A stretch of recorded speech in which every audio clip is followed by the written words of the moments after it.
Hello friends, welcome है आपके अपने यूट्यूब चैनल डीएस मैथ में। तो फ्रेंड्स, आज मैं फिर से आपके लिए हिंदी व्याकरण का टॉपिक वाक्य विचार लेकर आया हूँ। तो वाक्य किसे बोलते हैं, कितने प्रकार के होते हैं, किस तरीके से अपने हिंदी व्याकरण में वाक्य का कितना महत्व है, वो मैं बताऊँगा आपको।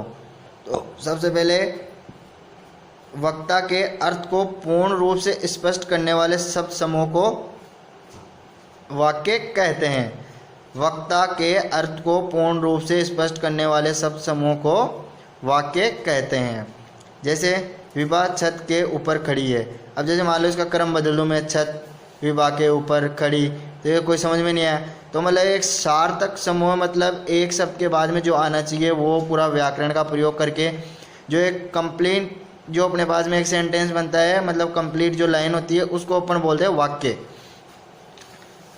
अब जैसे ये देखो, क्रम बदलने पर छत विमा के ऊपर खड़ी, ये देखो, इस प्रकार शब्दों के सार्थक समूह को वाक्य कहते हैं। वाक्य के अंग, वाक्य के मुख्यतः दो अंग होते हैं अपने पास में, एक तो उद्देश्य और विधेय। हर वाक्य के अंदर एक उद्देश्य होता है और एक विधेय होता है। तो उद्देश्य किसे बोलते हैं, विधेय क्या होता है? उद्देश्य होता है वाक्य में जिनके संबंध में कुछ कहा जाता है। वाक्य में कर्ता उद्देश्य होता है, मतलब जैसे दादाजी ने पूजा की, लड़के खेल रहे हैं, तो इसमें लड़के व दादाजी के बारे में बताया जा रहा है। तो लड़के, ये दोनों क्या हो गए, उद्देश्य हो गए अपने पास में, उद्देश्य। इसके बाद में विधेय, विधेय की बात करता हूँ मैं। तो जैसे विधेय क्या होता है, उद्देश्य हो गया अपने पास, समझ में आ गया। फिर उसके बाद में विधेय, तो विधेय क्या होता है, जैसे जो बच गया पार्ट, मतलब जैसे विधेय अर्थात कर्ता के संबंध में वाक्य में जो कुछ भी कहा जाता है, कर्ता के संबंध में जो वाक्य में कुछ भी कहा जाता है वह विधेय होता है। जैसे मोर नाच रहा है, बालक दूध पी रहा है, तो मोर नाच रहा है, बालक दूध पी रहा है, इस तरीके से।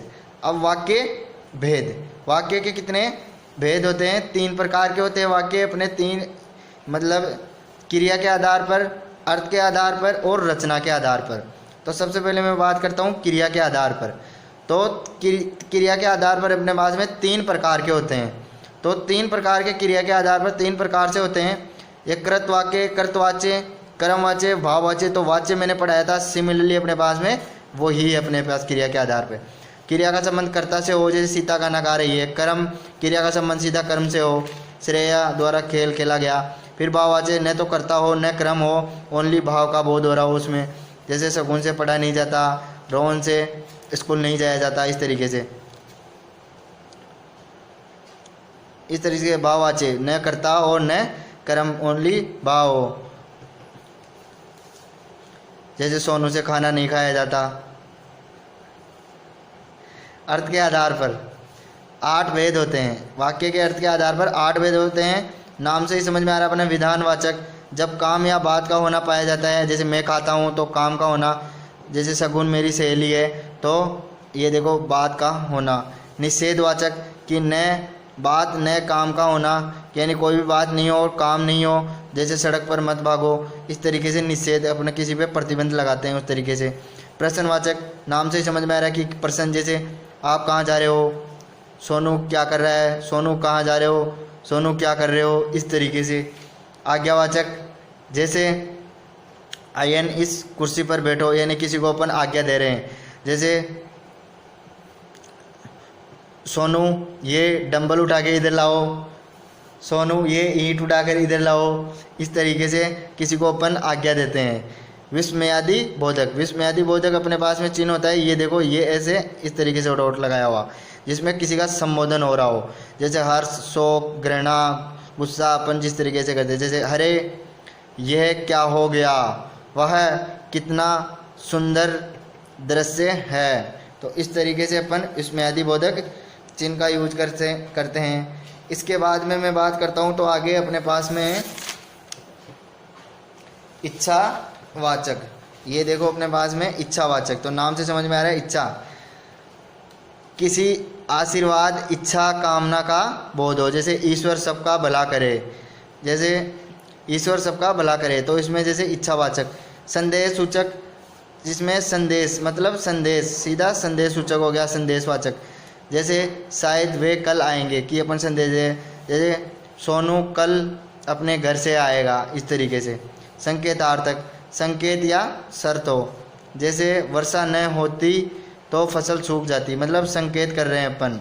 जैसे सोनू यहाँ नहीं आता तो ये लड़के मानते नहीं, कुछ भी लिख सकते हैं अपन। जैसे मतलब संकेत कर रहे हैं कि ऐसा नहीं करते तो ये हो जाता, ये नहीं आता तो ऐसा हो जाता, बारिश नहीं आती तो फसल खराब हो जाती, टीचर नहीं आया बच्चों का नुकसान हो जाता, इस तरीके से। अब इसके बाद में रचना के आधार पर 3 प्रकार के वाक्य होते हैं, सरल वाक्य, मिश्र या मिश्रित वाक्य और संयुक्त वाक्य। ये अपने नाम से ही समझ में आ रहा है। सरल वाक्य, जैसे जिस वाक्य में एक उद्देश्य एवं एक विधेय होता है, वह एक ही कर्ता, वह एक क्रिया, कर्ता और क्रिया, जैसे मैं जाता हूँ, इस तरीके से। मिश्र एवं मिश्रित वाक्य, जिस वाक्य में एक प्रधान वाक्य हो तथा उसके साथ अन्य आश्रित उपवाक्य हो, यानी एक दूसरे पर निर्भर वाक्य हो। जैसे या बीच में, जैसे अपन चूंकि, क्योंकि, जब, तब, था, अर्थात, ये सब प्रयोग करते हैं। जैसे वे मेरे घर आएंगे क्योंकि उन्हें अजमेर शहर घूमना है, तो जैसे वे मेरे घर आएंगे प्रधान वाक्य हो गया, क्योंकि योजक चिन्ह हो गया, उन्हें अजमेर शहर घूमना है आश्रित उपवाक्य हो गया। इसके बाद में देखो, ये जैसे इसमें उपवाक्य होते हैं, जैसे संज्ञावाचक, विशेषण उपवाक्य, क्रिया विशेषण उपवाक्य, इस तरीके से और भी होते हैं। और जैसे ये प्रधान उपवाक्य होते हैं, ये भी जैसे कर्ता और जैसे उद्देश्य और विधेय होते हैं, वैसे अपने पास में ये आश्रित उपवाक्य, जैसे संज्ञा शब्द से रिलेटेड, विशेषण से और क्रिया विशेषण से भी, इस तरीके से। इसके बाद में लास्ट अपना है संयुक्त वाक्य। तो संयुक्त वाक्य से बोलते हैं जिस वाक्य में 2 या 2 से अधिक साधारण वाक्य या प्रधान उपवाक्य व समानाधिकरण उपवाक्य किसी संयोजक शब्द, जैसे संयोजक शब्द तथा, एवं, या, अथवा, और, परंतु, किंतु, लेकिन, बल्कि, इस तरीके से आदि से जुड़े हो। जैसे भरत आया किंतु भूपेंद्र चला गया, मोनू आया किंतु सोनू चला गया।